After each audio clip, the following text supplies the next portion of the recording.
இன்னைக்கு மனிதர்கள் மட்டுமில்ல, வாயில்லாத ஜீவன்கள்னு சொல்றோம். அந்த ஜீவன்கள் கூட அதனுடைய தொண்டுக்கள் இந்த உலகத்துக்கு என்ன செய்யணுமோ வாழ்ந்து செய்துன்னு இருக்குது. நம்ம மட்டும் செய்யல. இதுல என்ன ஒரு வித்தியாசம் நமக்கும் அதுங்களுக்கும், நான் நேற்று கூட ஒரு வீடியோவில் பேசினேன். 400 வருஷம் வாழுது ஆமை. கடவுள் தெரியாது அதுக்கு, ஆனா வாழுது.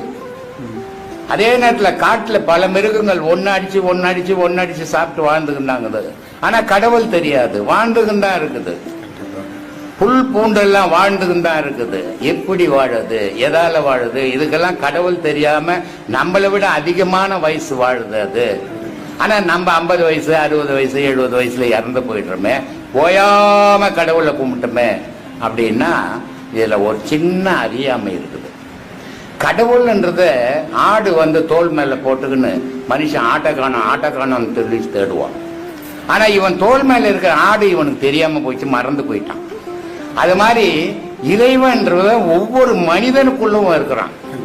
அந்த மனிதனுக்குள்ள இருக்கிற இறைவனை இவன் தேடி எடுத்துட்டான்னா, இவனே இறைவன் வேற இல்லை, நான் வேற இல்லை, நான் தான் இறைவன், இறைவன் தான் நானு அப்படின்ற நினைவு வரும்போது இவனுக்கு தன்னறியாத ஒரு பக்குவம் வருது. அப்போ எல்லோருக்குள்ளும் இறைவன் இருக்கிறான். இதுல என்ன வேற்றுமை இருக்குது? ஒரு வேற்றுமை இல்லை இந்த உலகத்துல.